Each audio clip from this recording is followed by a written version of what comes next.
Ya la grabación.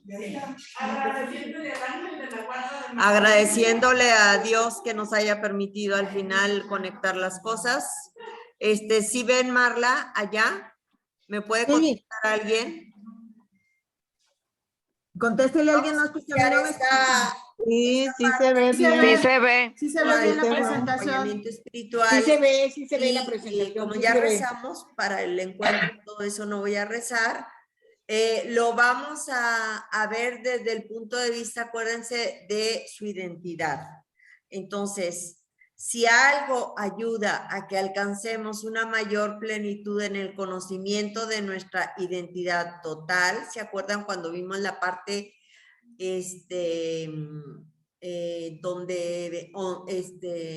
ontológica, lo que somos, o sea, hijas de Dios, es esto, ¿verdad? Entonces, ha habido una crisis en cuanto a la dirección espiritual que se ha presentado en toda la iglesia, en toda la parte pastoral de la iglesia, sobre todo en la pastoral de adultos, que viene, pues, quizá desde los años 60 para acá, sobre todo o 50 para acá, del siglo pasado, por distintas razones. Una de ellas hoy se percibe como una verdadera crisis de dirección espiritual. No es aceptada en algunos ambientes, obviamente en los no católicos pues menos, ¿verdad? Pueden sentir que es una manipulación de conciencias y no lo ven como algo que sea positivo. No está de moda.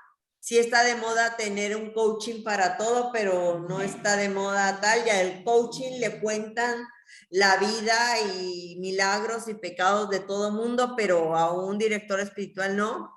Hoy no es prudente hablar con todos de dirección espiritual o acompañamiento. Incluso algunos son sacerdotes, religiosos, religiosas, estudiantes de teología, seglares, miembros de distintos movimientos, y está difícil. Nosotros tenemos la gracia que en el movimiento, en realidad, como los niños se acostumbran desde el ESID a tener dirección o acompañamiento espiritual, es más frecuente que lo busquen. Pero me tocó la experiencia de estar en un curso de dirección espiritual con los misioneros del Espíritu Santo. Fue un curso de 2 semanas de 8 a 8 de la noche, y había gente, estábamos de todas las congregaciones, éramos como unos 60. Y llegó un sacerdote que estaba con la cara como muy molesto, muy enojado. Entonces a mí me llamó mucho la atención y pues dije, le voy a preguntar en la hora de descanso, le voy a hacer plática. Y le hice plática a la hora del refrigerio y le digo, ¿cómo está, padre? No sé qué, pues mal. ¿Cómo iba a estar? Vengo a fuerza. Y luego le digo, ¿por qué? Dice, el obispo me acaba de nombrar que voy a ser el director espiritual de todos los sacerdotes de la arquidiócesis. Yo ni creo en la dirección espiritual, ni me gusta, ni me interesa. Estoy aquí por obediencia. Yo pues nada más puse una cara de sonrisa. No, va a ver, mire, cuando empiece esto, que no sé qué. Bueno, ya. Eran 2 semanas. Todos los días teníamos tarea, nos teníamos que desvelar, y aparte sábado y domingo teníamos tarea y luego continuábamos la otra semana. Y fuimos un grupo, el padre y Márula que nos dio, dijeron que nunca habían tenido un grupo donde hubiera tanta unión, a pesar de, había franciscanos, carmelitas, éramos de muchísimas congregaciones y había también uno que otro seglar. Y nosotros consagradas laicas. Entonces, después les cuento cómo fue evolucionando este padre. ¿Cuáles pueden ser las causas de esta situación con la dirección espiritual? Sentido diverso de términos por la cultura, entre países, entre generaciones, son diferentes, entre congregaciones o mal uso de la libertad. Cuando se impone o se desea dominar, es real que en muchos momentos algunos sacerdotes, sobre todo más antiguitos, les daba más por imponer. Entonces la persona se sentía obligada y que perdía su libertad. Cuando ha sido malinterpretada y percibe dureza de juicio o crítica a la persona y siente incomprensión. Yo viví una situación así con un director espiritual donde me salió con que lo que yo le estaba diciendo es porque quería ser directora. Y yo, ¿qué? Bueno, pero eso no quiere decir que entonces ya no voy a ir nunca más a dirección espiritual. Es puntualmente, esta persona tuvo un error, ¿ok? Pues ya busco otra persona y se acabó, ¿verdad? O sea, tiene uno que tener como una amplitud de horizontes. O también herida en la confianza. Nosotros tuvimos herida en la confianza con superiores, con todo lo que pasó al movimiento, y eso también podría ser una causa, y se ha sentido como la persona defraudada por su acompañante o por falta de suavidad o delicadeza también, cuando es como mandada muy abruptamente. ¿Quién es el protagonista en la dirección espiritual? El protagonista es el Espíritu Santo y vemos que Él hace dar frutos donde menos los esperamos. O sea, este dibujo de verdad que te dice claramente que cómo es posible que se den papayas en el cemento, pues se dieron, ¿verdad?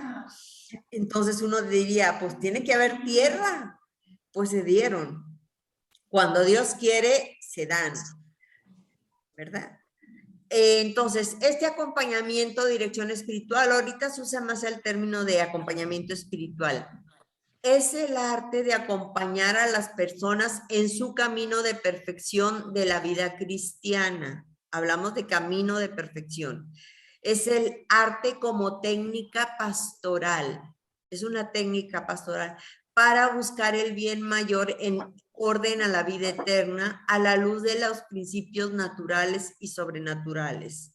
¿Cuál es el fin general? Pues el concepto de santidad, ¿verdad? Que la persona llegue a la santidad. En el Levítico 11:45, sed santos porque yo soy santo. Fin específico, el concepto de santidad personal es el objeto inmediato, es el progreso en esa vida interior, en esa vida espiritual.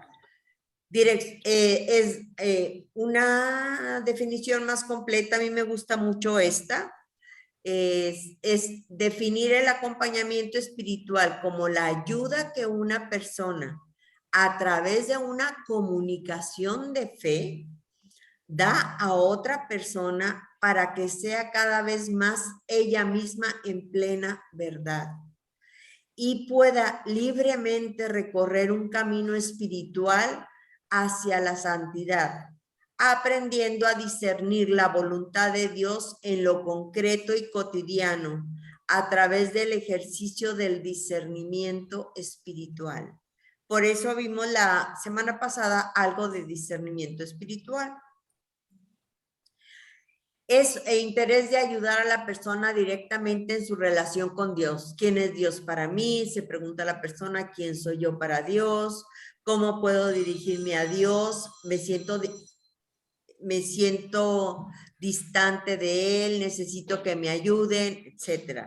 El núcleo de la dirección espiritual es la relación misma entre Dios y la persona atendida en dirección espiritual. No se trata de lo que yo quiero si soy directora espiritual, ni lo que tal, ni tengo pensado antes qué le pienso decir, no. Para mí es una experiencia muy hermosa porque es donde más me siento totalmente en manos de Dios. De manera que llega la persona y yo no sé cómo me salen las palabras propicias o saca una palabrita. Yo le digo, ¿y por qué eso? Y de pronto saco un hilito y una vez con una que me dice, hace 20 años que este asunto no lo hablo con nadie. Nunca he hablado esto. Y de pronto con un hilito, ¿verdad? ¿Sí están viendo? Sí. Okay. Y así se puede uno pensar. O, por ejemplo, si ya tienes mala memoria como a mí, que ya las cosas más recientes se me olvidan. recuerdo que me habla la secretaria, estaba en la sección y me dice, una persona, una señora que dice que usted la atendió en un retiro en el CIDEM hace varios años y que quiere venir. Pues que venga, le dije, no me acuerdo, me dijo el nombre, dije, no me acuerdo quién es. En el momento que vi a la persona, me acordé de ella, se sentó, empezamos a hablar y le dije, bueno, ¿y cómo está la abuelita de tu esposo? ¿Siguieron cuidándola ustedes? Y dice, no puede ser que recuerdes eso. Empecé a recordar perfectamente dónde estaba sentada, cómo la atendí, lo que me dijo, toda la dirección espiritual, ¿sí? Pero completamente me dijo, es que no puedo creer que recuerdes eso. Me viste una vez. Le dije, bueno, esa es una gracia totalmente de Dios. ¿Por qué tiene que acompañarnos alguien? Porque ahí está como león rugiente buscando a quien devorar, ¿verdad? Y nosotros inocentes ahí a veces ni nos damos cuenta que está ahí la sombra del maligno, ¿verdad? Del mal espíritu. Esta acción del enemigo, de este mal espíritu, que actuó también con Jesucristo en las tentaciones, buscará mantener unificados, fíjense bien, raciocinio, ¿se acuerdan cuando vimos inteligencia? Y sentimiento. No estamos hablando raciocinio y afectividad, donde esté el amor, sino sentimiento. Cuando está uniendo esos dos, hay cierta paz, pero es un camino equivocado. El tentador actúa sobre los sentimientos, que me dijo, que no me dijo, que me vio, que no me vio, que me miró, que no me miró, y todas esas cosas. Lo alimenta con la sensualidad, con la vanidad, con el aplauso, con la salud, es que yo estoy mal, que no sé qué, el poder, no problemas, que no tenga problemas, exagera los males recibidos, es que me lo hizo y me hizo, y lo vemos de este tamaño. Racional, busca cualquier apoyo, buen camino, pero se autojustifica. No, sí, debo de hacer esto porque me lo hizo ella primero. Entonces, sí, tengo derecho a vengarme. ¿No? Entonces, da motivaciones para seguir aferrado a uno mismo. Cuando es todo esto, es el mal espíritu. No es el buen espíritu, porque no me puede decir esto el buen espíritu. Dignidad de la persona en la dirección espiritual. La dignidad de la persona está basada en que es una persona a imagen y semejanza de Dios. Y el orientador o director espiritual tiene que respetar su autonomía. Ya a su vez, la persona tiene que saber que ella es responsable de sus decisiones. No es la otra persona la que va a tomar decisiones por mí. Cuando uno atiende a adolescentes, a veces te dicen, cuando te quieren mucho y tienen mucha confianza, lo que tú decidas, nada, que es lo que yo decida, lo que tú decidas, no lo que yo decida. Entonces, porque si no, te están echando una responsabilidad a ti que no tienes, pero también esto se podría dar entre los adultos, el buscar tener, dejarle la responsabilidad a la otra persona, y no es así. La forma y el contenido de una dirección espiritual sana ya ayudará a la persona a desarrollar la propia responsabilidad. No es al otro lado. La naturaleza concreta del hombre que reclama desde el punto de vista que reclama en una dirección espiritual. ¿Se acuerdan nuestro aspecto ontológico? Lo que vimos de lo de Cencini es la idea de singularidad incomunicable e irrepetible. Somos únicos. Dios, aunque haya hermanas gemelas idénticas, son únicas cada quien. En la parte psicológica, la idea de temperamento, carácter, ambiente, educación, historia personal, cada quien es único. La idea de lo teológico, la idea de la elección particular que Dios hizo de mí.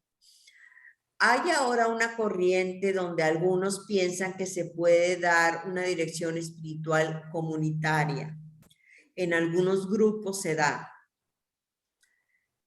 Personalmente, esta es una opinión personal. Yo creo que no surte buen efecto. Se pueden dar medio consejos, pero la dirección espiritual propiamente tiene que ser con la individualidad de cada persona. Es imposible que tengamos las mismas cosas, ¿verdad? Aunque vivamos en el mismo siglo, en el mismo ambiente, cada una somos distintas, ¿verdad? Tenemos distinta edad, etcétera, cronología, historia personal, etcétera.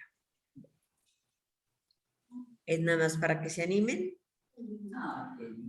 Ahora, el acompañamiento espiritual o dirección espiritual, ¿qué cualidades tiene que tener? Fíjense bien, esto es muy importante. El acompañamiento sugiere e indica continuidad que se desarrolla en el tiempo.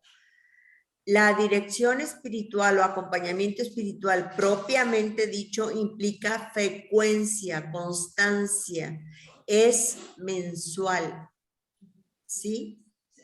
Nosotros antes lo teníamos quincenal y de pronto una directora cuando cumplí cierta edad me dijo, a partir de ahora ya podemos tenerla mensual porque ya eres grande. Le dije, ¿qué? Ni hablar, le dije, ni hablar. Se las mandé en formación, está la presentación, ya se las mandé. Si la quieres ir viendo. No, le digo, yo necesito, a mí lo único que le pido en movimiento es que me atiendan. O sea, yo lo demás, pues yo responderé a Dios, pero a mí por lo menos que me atiendan. Entonces, frecuencia es importante. A mí me ha tocado ver lo siguiente.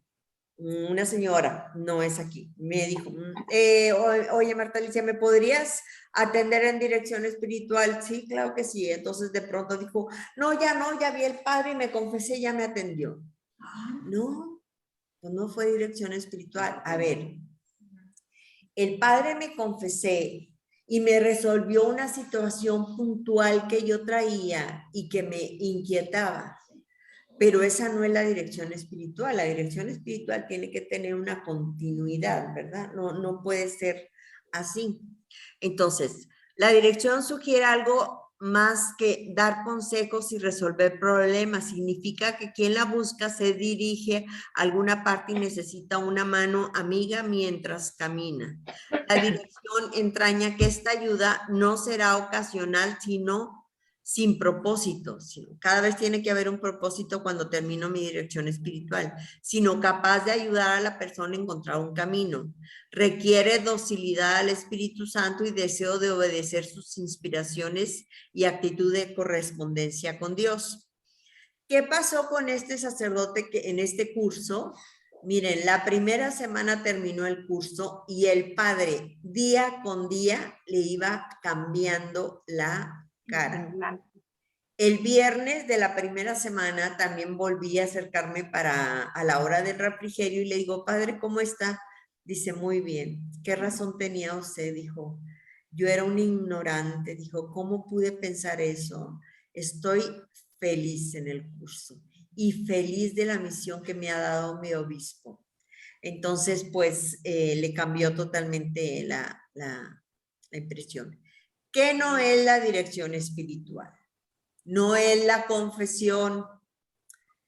Cuando uno se va a reunir con tu director espiritual, que también le vas a pedir confesión, yo sugiero que no vayan juntas. Pero yo tuve un director espiritual que algunas veces me confesé, pero les voy a contar lo que me pasó. Llegué, tuve mi dirección espiritual y al final me confesé, 5 minutos la confesión. Algo recordé y le llamé en la noche para que me aclarara una cosa y me dice, no sé de qué me estás hablando. Digo, padre, si lo hablamos hoy en la tarde, no sé de qué me estás hablando y no sé de qué me estás hablando y no sé de qué me estás hablando. Pero padre, cuando yo le dije, no sé de qué me estás hablando, dijo, si te acuerdas, hoy te atendí en dirección espiritual y te confesé. Yo no puedo violar el sigilo sacramental, ni contigo, a menos que me des permiso. Le dije, pues le doy permiso. Entonces, ya me dijo, me contestó, Y le dije, y le doy permiso habitual. No quiero que me des permiso habitual. Yo tengo que respetar el sigilo. Es muy importante, por lo cual, que le digan al padre, padre, me voy a confesar. Acabó la confesión. Quiero después hacerle una consulta cuando traigo alguna cosa que me angustia fuera de la confesión, para que así el padre puedan hablar, oiga, ¿cómo siguió su mamá? ¿Cómo le pasó con esto? Les puede hablar de ese asunto, si no, el padre no puede. O si además de me da dirección espiritual, que me la dé, y la confesión es bien concreta, confieso pecados. Es que no confieso situaciones. Ni tengo que dar explicaciones por qué pequé y por qué fue mucho y es que ese día me enojé, pero ella tuvo la culpa, es que me provocaron, padre.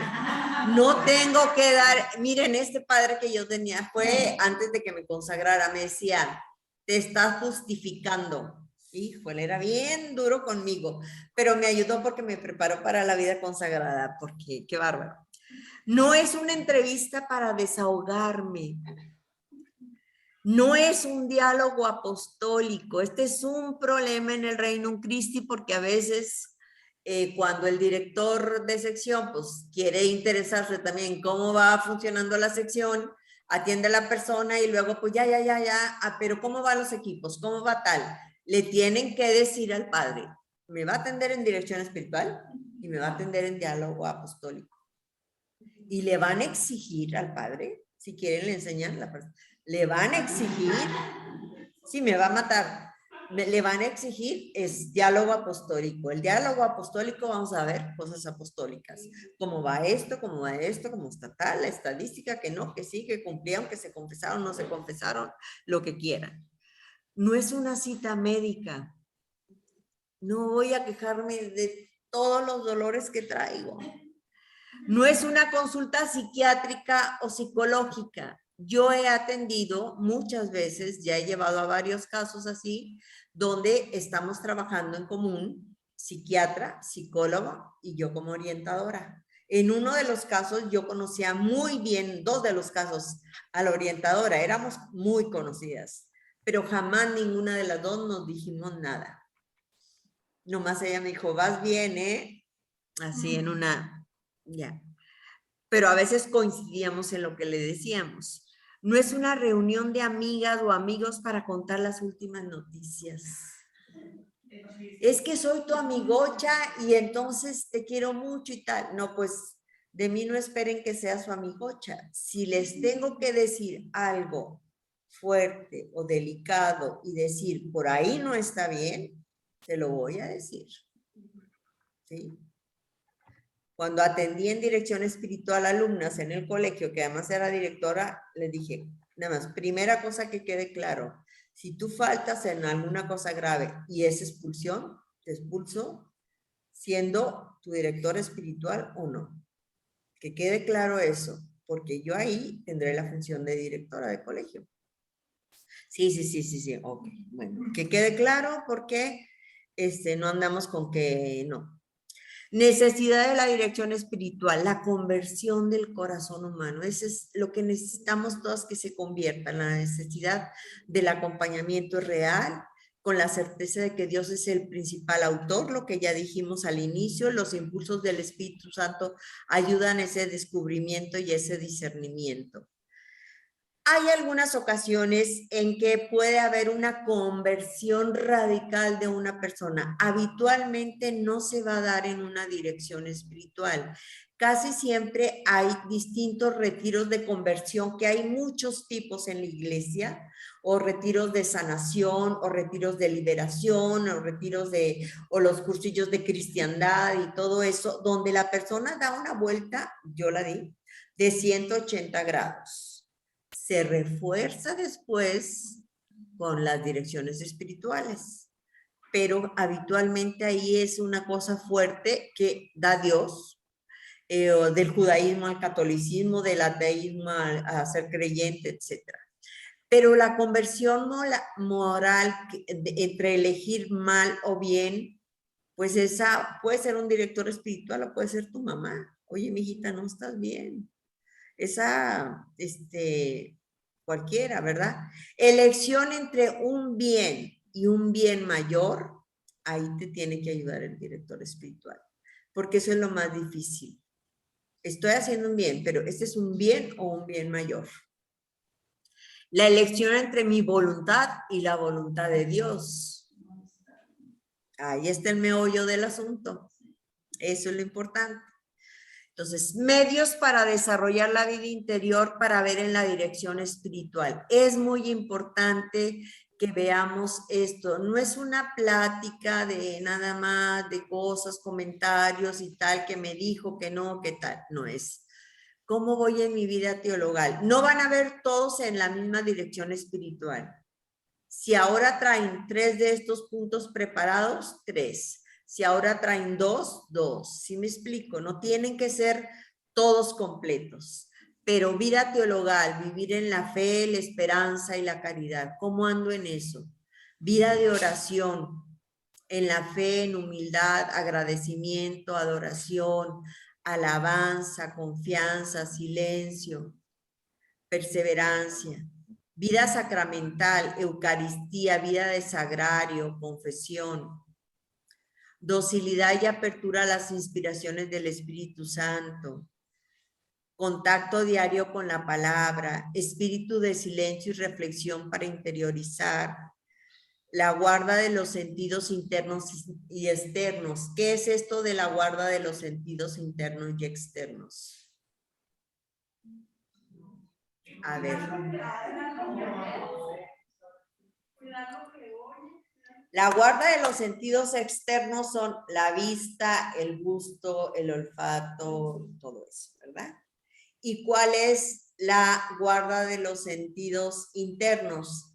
La imaginación, los sentimientos, toda esa parte, ahí entra la guarda de los sentidos internos. ¿Puedes poner un ejemplo ahí, Magda? La guarda de los sentidos internos, pues resulta que yo ya estoy casada y me estoy acordando del novio que tuve antes de mi esposo. No, ya no se acuerdan de él.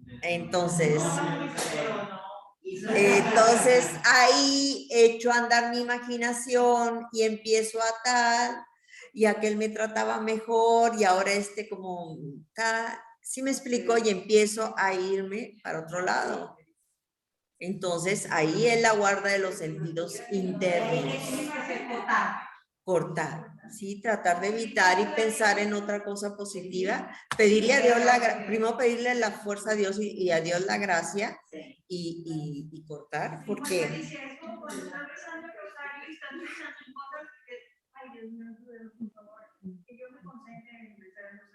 Pues sí, pero bueno, no es tan grave, digo, sí es importante centrarnos, pero la imaginación siempre se nos va a ir cuando estamos en oración.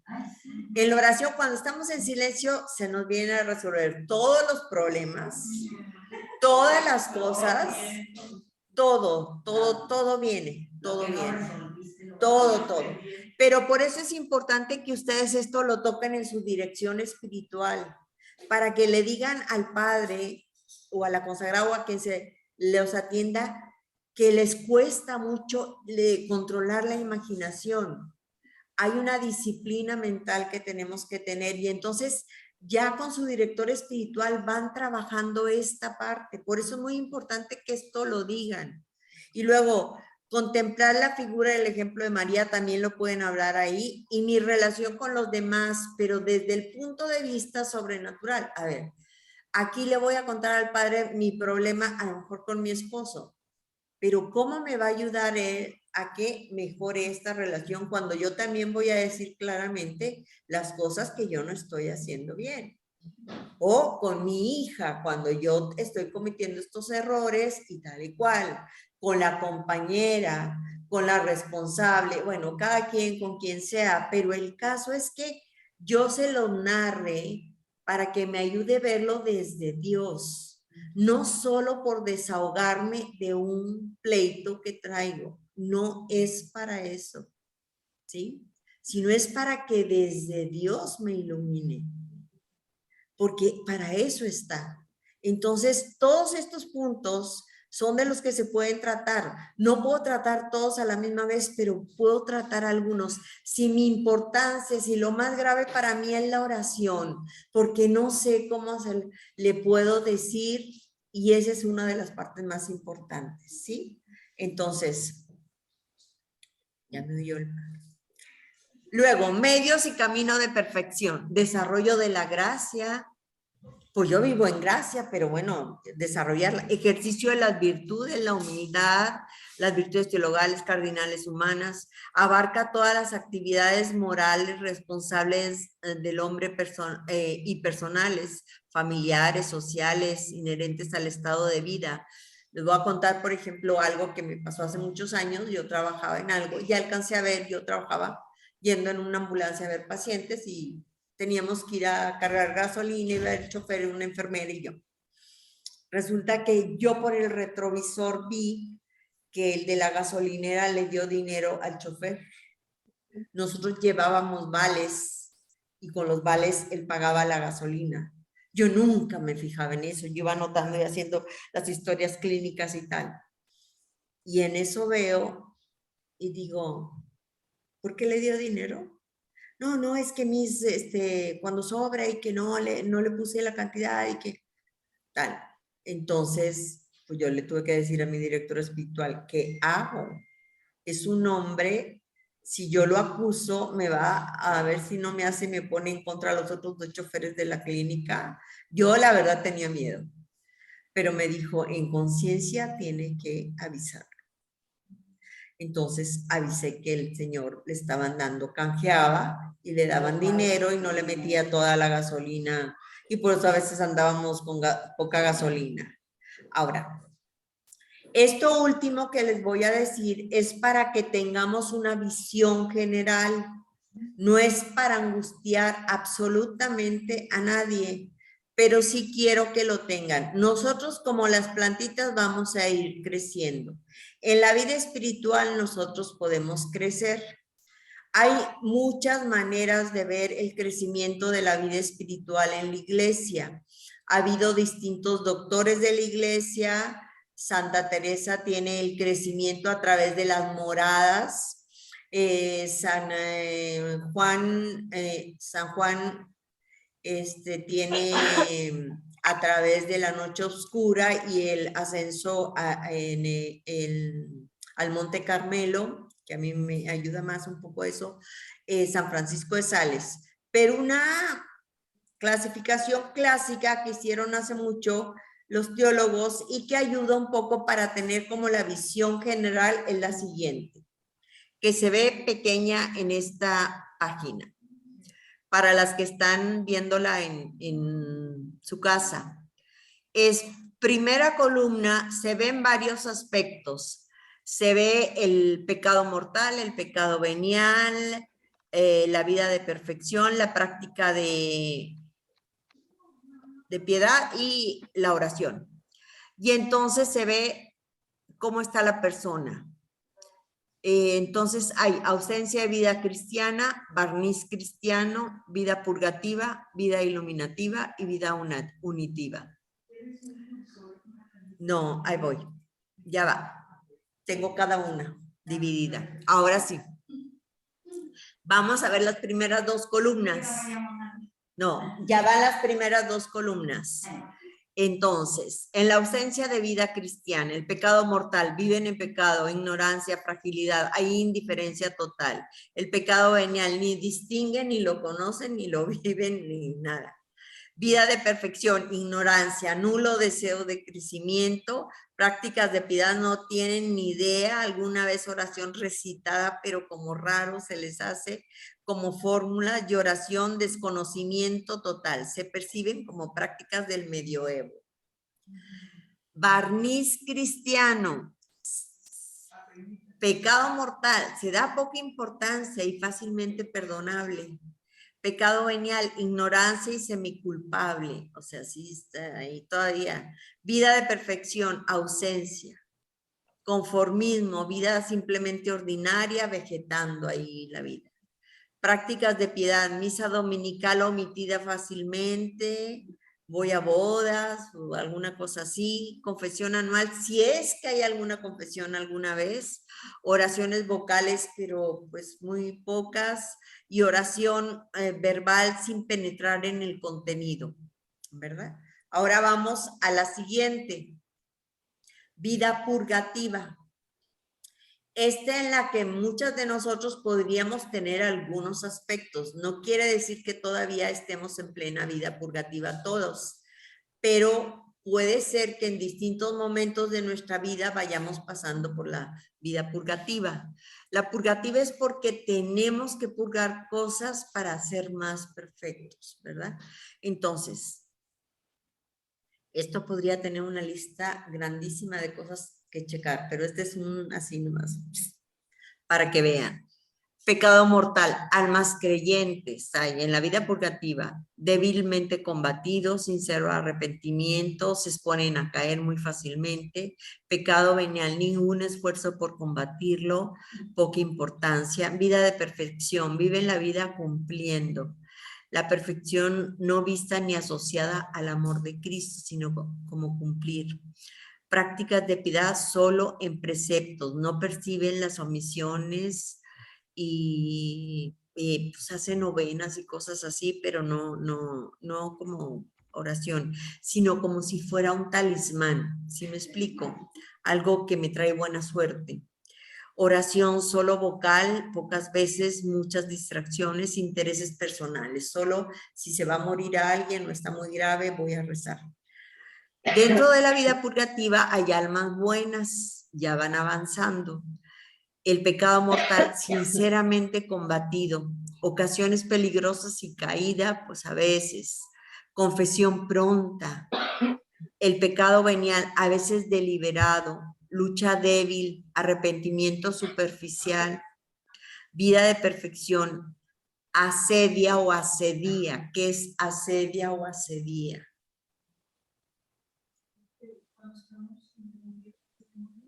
No. Algo así, pero es flojera para hacer todo lo de la vida espiritual. Pereza en todo lo de la vida espiritual. Omisión no percibida. Práctica de piedad, frecuencia de sacramentos, a veces misa diaria con poca preparación. Fíjense, la purgativa ya tiene a veces misa diaria. Rosario omitido fácilmente, no inicia el deseo de imitar a María. Y oración, por lo general, vocales, a veces ratos de meditación, poca fidelidad. Vamos a ver la que sigue. Vida iluminativa. Aquí ya estaríamos algunas. Ahora, no necesariamente estoy solo en esta. Puedo dar andando así, o puedo darle así, ¿sí? Vida iluminativa, pecado mortal, almas pías, era como se decía antes, almas fervientes y relativamente perfectas. Las almas pías son esas muy piadosas, muy así se les llama. Pecado mortal, rara vez hay arrepentimiento, luego confesión inmediata, precaución, pecado venial combatido, hay examen particular, el que hacemos en la noche, poca constancia y escaso fruto, vida de perfección todavía no es un ideal asociado al amor de Cristo. Aquí el riesgo que corremos es que sea asociado a que a mí me gusta ser perfecta y quisiera ser buenina, pero no, es asociado a que quiero ser buena o perfecta o santa por Cristo, ¿sí? También más social, o sea, lo veo como más social, eso. Podría ser social o externo todavía. Sí. Prácticas de, ¿sí? También se da de que tú dices, yo por ejemplo, una semana, sí, que ella se ha sido toda la vida, así nació santa. Sí. No, pues no. O sea, no es que naciera, es que fue trabajando y el Espíritu Santo lo va llenando. Entonces, la persona. No puede, porque ella porque así nació santa. No hay gente que nació santa, o sea, Hay gente que tiene más facilidad para algunas cosas, pero no. Caras vemos, corazones no conocemos. Hay gente que ha sufrido mucho y creemos que es una santita, y es que así se las ve en su vida diaria, en sus luchas. Prácticas de piedad, misa y comunión diarias. Fíjense, aquí puede haber ya misa y comunión diarias. Sin embargo, hacer bien la confesión semanal o quincenal o mensual, cuando la hagan, no tiene que ser semanal, es escasa enmienda. Aquí el acento es más en la enmienda. Rosario y el Vía Crucis semanal. Hay gentes que también. Entonces, esto está hecho como antes la gente era más fervorosa y todo el mundo rezaba su Vía Crucis semanal. Entonces, oración, meditación sin empeño, distracción fácil, oración afectiva, se simplifica, y noche de sentido. ¿Qué es noche de sentido? Cuando ya Dios me empieza a trabajar y yo empiezo a no sentir un gustillo por la oración y me está costando mucho. Me cuesta la oración profundamente y digo, no, pues ya no voy a rezar. No. A ver, la noche de sentido es cuando Dios me quita el dulcito, y si me quita el dulcito es porque Dios quiere que lo siga por sus dones y por él, digo por él y no por sus dones, porque Dios no quiere que lo siga solamente cuando me da todo. O sea, al principio nos va a dar el dulcito a todos o a todas, y es rico, que sentimos muy bonito en la oración, pero después puede ser que no sintamos rico, que no tengamos ganas de hacer oración. Yo les confieso que hay días digo, no, quiero, ya. No tengo ganas hoy de misa. Es menos frecuente con misa, pero con la oración a veces digo, ya. El rosario, ya. Bueno, pues nada, no tengo un gustillo natural, pero sí lo hago. Entonces, almas fervientes, y esta es otra, ya van dando un pasito. Pecado mortal, nunca salvo sorpresas, vivo arrepentimiento. Aquí ya la persona, sí, de verdad, sí cayó, le duele hasta el alma haber caído por ofender a Dios. Confesión inmediata y penitencias, pero es porque ofendió a Dios, con contrición. Contrición es diferente a remordimiento. Remorder es como matar. Es traigo ahí nada más. Y contrición es me duele haberte ofendido a ti, Señor. Y luego, pecado venial, seria vigilancia para evitar rara vez deliberado examen de combate. Y hay combate. Esto ya son almas bastante perfectas, porque fíjense, pecado venial. Muchas tenemos el pecado venial. Yo, por lo menos, en ciertas áreas, yo soy un impaciente de primera. Por eso me vieron hacia el inicio. Yo me impaciento muy fácilmente, pero tremendamente. Entonces es un pecado venial. Y digo, no, pues me falta muchísimo. El camino todavía está largo. Vía de perfección, evitar examen para no exigencias. A veces le saca la vuelta. Ama abnegación sin grandes esfuerzos. Prácticas de piedad, misa y comunión, fervor, confesión diligente, dirección espiritual. Adelantar en la virtud, tierna devoción a María. Oración, fidelidad a pesar de la aridez. Es transición a contemplación, ya cuando Dios permite que yo coja, no sé, un rato el evangelio y me quede así, casi medio muerta. No es que me vengan muchas ideas ni estoy reflexionando mucho, pero de pronto Dios me inunda con su paz y me dice una verdad grandotota: la vida eterna, como si por primera vez yo estuviera oyendo eterna, pero con una profundidad, y fue así. Entonces es contemplativa porque es Dios el que está actuando en mí, ¿sí? Y a veces esta parte cuesta mucho porque estamos acostumbrados a que yo estoy poniendo de mi parte, ¿no? Hay veces que yo no tengo que poner de mi parte. Estoy dando gracias y me quedo así. Y estoy en mi hora de oración y pues me siento y estoy con él. Estoy con él. Estoy. Y a lo mejor un poquito digo, o hago oración repetitiva, te amo, te amo, pero así. Luego está en la vida iluminativa relativamente perfectas. Fíjense ya esto ya es más elevado. Pecado mortal no hay. Pecado venial nunca deliberado, más bien por sorpresa. Seriamente llorando y reparado. Hasta son esos que ya van para santos y que hasta si faltan. Vida de perfección. Reprobada seriamente, combate para agradar a Dios, alguna vez deliberadas las faltillas y rápidamente combatidas. Examen para la virtud. Prácticas de piedad, con ardiente amor, caridad en todo lo que hace, amor, soledad, deshacimiento, ya no le importa ella misma. Es amar a Dios, hambre y sed de comunión, y oración habitual como respiración del alma, contemplación y unión. Y luego la última, que pues, ni se las iba a pasar, pero no es porque dude que alguna esté aquí, pero esta es la vida unitiva.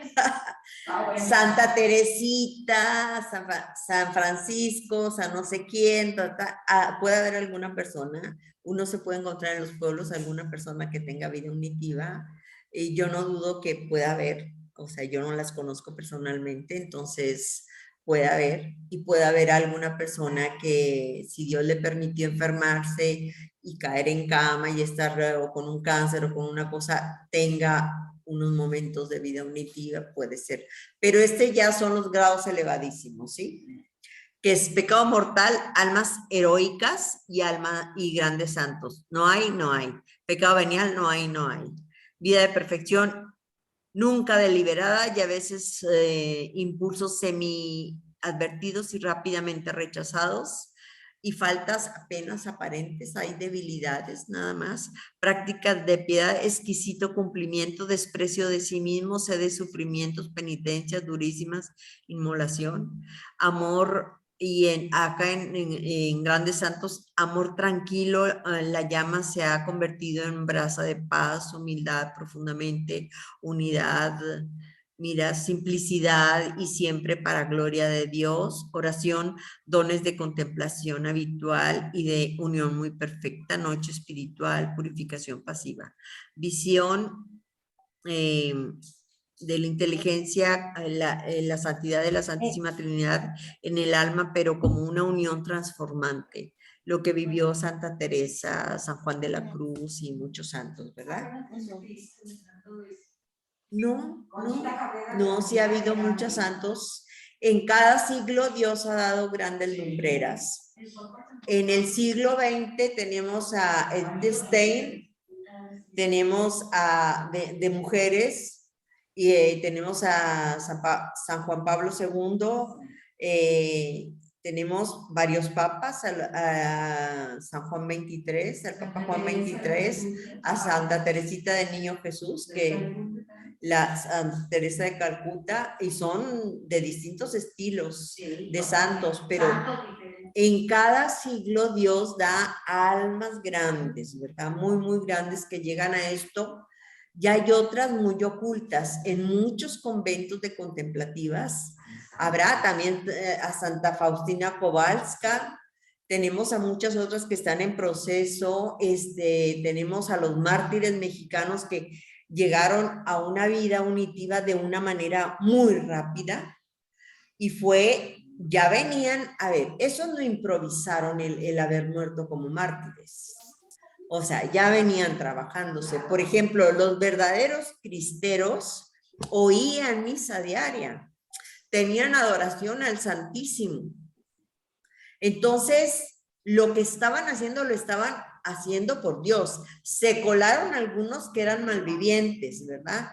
Pero los verdaderos cristeros, pues, llegaron a esta vida unitiva de esta manera así de rápida.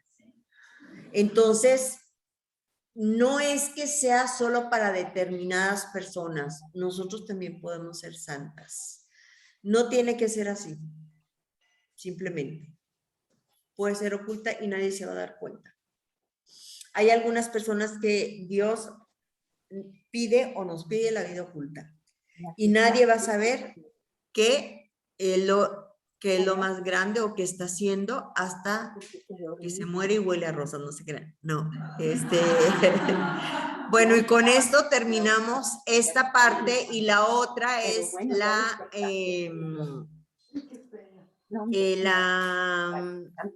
identidad de la mujer del reino. Es con la última que vamos a terminar, ¿sí? ¿Se acuerdan? Era el último círculo al pertenecer al reino Christi. Y con